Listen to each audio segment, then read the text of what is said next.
Welcome to another edition of Spot the Money. I am Bimbola Awoyale. Verstappen claims a second 2020 win at season finale. AJ and Fury fight could happen as early as May 2021.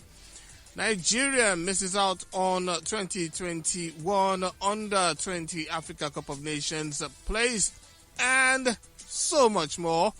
We will be back with all of these exciting stories and then some in a bit.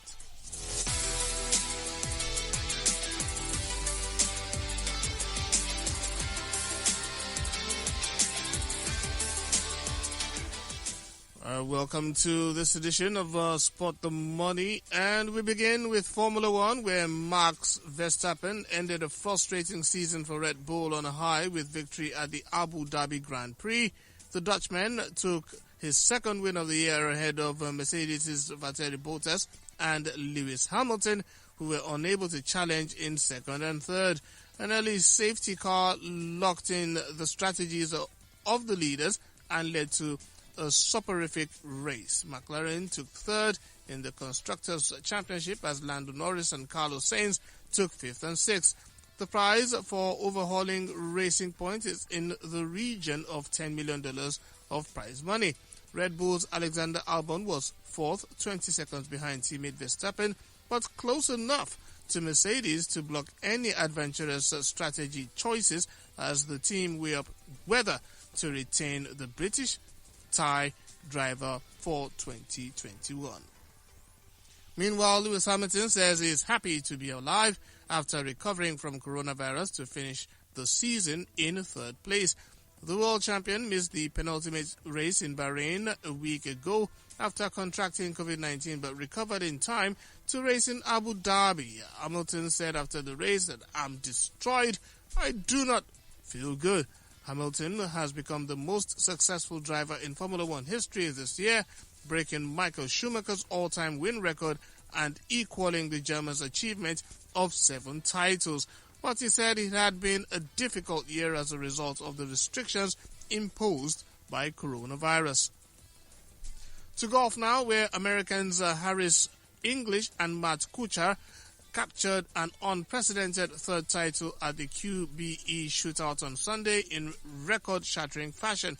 Kuchar and English, who also took the 2013 and 2016 crowns, became the winningest partnership in the event's history by uniting for a 12-under par 60 in the concluding 4-ball session at Tiburon Golf Club in Naples, Florida. English and Kuchar made 6 birdies and an eagle in the last 8 holes to finish on a tournament record 37 under, 179 for 54 holes over 3 different formats and without spectators due to the COVID-19 pandemic. And in boxing, Anthony Joshua's promoter Eddie Hearn has set a May target for the first fight between the unified champion and his British rival Tyson Fury. Hearn was reacting to a video Fury posted on social media after Joshua defeated Bulgarian Kubrat Pulev in the 9th round on Saturday. The boxing promoter said a second fight between the British heavyweights could happen in November or December. He described it as the only fight to be made in boxing, the biggest fight in British history. I can't make it clearer from our side. Everybody wants the fight. It's the natural fight. There's nobody on the team that doesn't want the fight. I think that sometimes you let emotions get in the way of screaming and shouting and calling out fights, and AJ's not the kind of guy that's going to scream and shout people's name. We know he wants the fight, of course. I'm going to keep stum and just tell you that it's my job to deliver that fight next, and I'll do everything I can to deliver it, and we should start that immediately. Meanwhile, Anthony Joshua has welcomed Tyson Fury's claim he will beat the unified champion of the world inside 3 rounds. Joshua was responding to a video Fury posted on social media after the champion defeated Bulgarian Kubrat Pulev in the 9th round on Saturday. The 31-year-old said he feels his British rival will bring out the best in him. Joshua's win on Saturday increased hope that his next fight could be against Fury. But here's what Joshua had to say after defeating Pulev on Saturday. Good fight after a year out of the ring. Good opponent. say hello to everyone from Bulgaria as well. Hope you're well. Send them my love and blessings. You've got a great man in Kubrat Pulev. And what can I say? This is the fight game. At the same time, I'm not in competition with anyone except myself. I'm staying true to myself. I'm learning every day. I get older. I get wiser. I learn that this boxing game is chess and not checkers. And I play a smart game and I make the right moves at the right time. Round 9, got the knockout. On to the next. You tell me who you want to see next. Peace.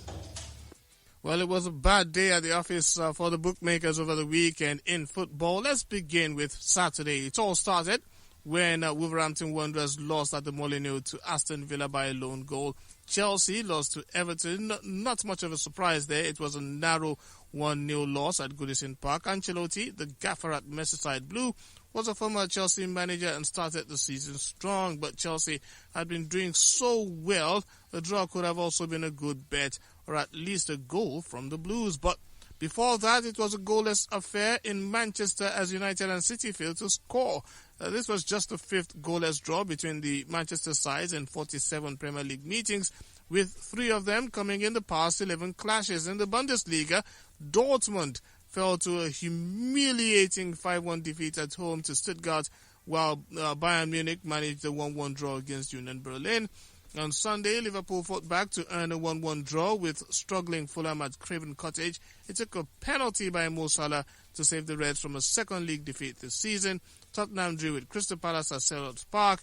And in France, PSG lost at Parc des Princes to Lyon by a lone goal. Neymar was taken off injured in that game. I was afraid for Barcelona, but they pulled off a narrow 1-0 victory against Levante. Messi, the saviour once again. Koeman had this to say after the match. Well, it was really an important win. We know our situation in the league. We knew that after we lost against Cadiz, we had to win. I think we deserved the 3 points. I think during the game we came better on in our ball position. Again, today we created a lot of good chances and finally we scored a great goal. And defending well the final result. I think let's hope that's good for the confidence because we will grow in that. And it was the first of this week that we play at home and that we had to win. And we did the job. And now we go on to the next. All right, Arsenal. As an African, I'm starting to think there's something more than meets the eye concerning their abysmal form this season. Well, if it was me talking to someone on the streets and not to millions of people on the internet, I would say in local parlance that someone is following Arsenal. A 4th straight home defeat. Mikel Arteta is breaking all the wrong records at the Emirates. The Spaniard will celebrate 1 year in charge of Arsenal on the 26th of December, and his reign looked full of optimism when he led the club to FA Cup success last season, but things have gone beyond belly up this season. A few days ago, it was the first home defeat to Leicester in almost 30 years. Then Burnley got theirs too in almost 40 years. A second sending off for an Arsenal player in 2 weeks, and their main striker and skipper, who hasn't scored a field goal in 3 months, scores an own goal that led to the loss of the game. Definitely something's all right, right? Well, I'll let you be the judge of that. Well, this is what the manager had to say, speaking after the game against Burnley on Sunday. There's another defeat, which is extremely disappointed, and I have the feeling that we gave the game away because we had complete control in the game. We were on top of the game. We should have scored 1 or 2 easily. They created nothing, and obviously when you give the red card away, the game changes. And a set piece, which is one of their main strengths, we conceded a goal. The team kept trying, kept going, but at the moment looks like I don't know what else we have to do to score a goal. In a worse position, because when you have this type of performances, you have to win Premier League matches. Easy. It's not science. When you play the way we play, when you dominate the game, you have to win. It's as simple as that. And you give another game away, it puts us in a really difficult position. And on Wednesday, we're going to go and try again. Well, former Manchester United striker and the French international Patrice Evra had this to say about where Arsenal are as a team right now and specifically on Granit Xhaka, especially with him being a former Arsenal skipper. Here's what Evra had to say. Thierry Henry one day invited me to his house. He said, "Come, Patrice, we're going to even watch the Arsenal game." He turned on the TV. The first image we saw on the screen, it was Saka leading Arsenal team, being the captain. Thierry Henry turned off the TV. He said, "What's happened?" He said, "I can't watch my team and Saka being the captain of my team." And we didn't watch the game. We started talking about many things, and he turned off the screen. He tell you everything about what the legend of even this club think about him. Well, it says, according to Patrice Evra there, well, it says a lot about what the legends of Arsenal even think about the team at this time. Well, last week I was talking to Deji Faremi, and he had his prediction about who will be the first manager to be sacked in the English Premier League. I still hold on to my predictions, and I will really at this point be surprised if it doesn't come to be my prediction that comes to pass, considering how abysmal Arsenal have been this season. 4 straight home defeats now, their worst start since the 50s, generally.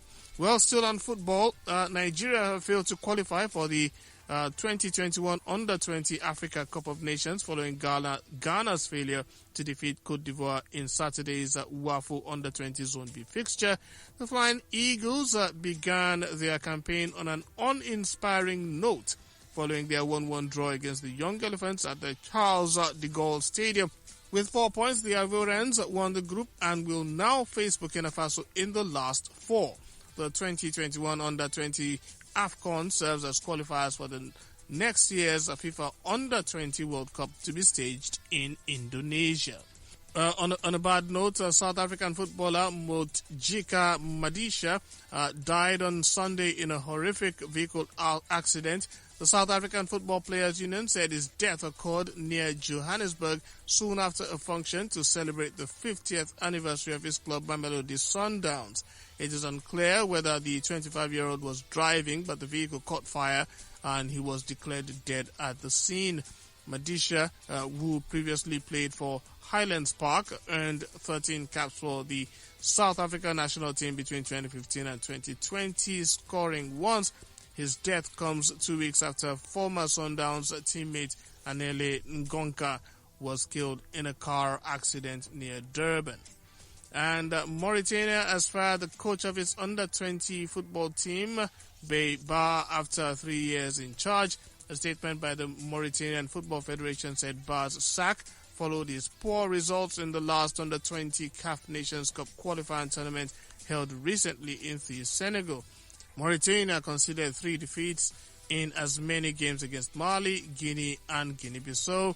The Malian coach, whose contract was due to end on the 31st of December, will be replaced by Cameroonian Maurice Njoyan. The Football Federation says the new coach is familiar with Mauritania after heading local club FC Nouadhibou from 2017 to 2019. Beiba was the first Malian coach to win an African Cup with a Malian national team when he won the CAN Under-17 tournament in Niger in 2015. Well, that's our show. The conversation continues on Twitter at Africa Biz Radio and online at www.africabusinessradio.com.